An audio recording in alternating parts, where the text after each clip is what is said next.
L'alteració química a la Creu de Sant Joan va portar l'equip de conservació del museu a iniciar un meticulós i laboriós procés de conservació i restauració.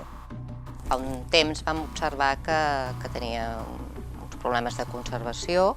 Vam detectar que en forma de pols verda i blanca florava a la superfície i, de fet, la vam retirar d'exposició i vam pensar demanar que es restaurés.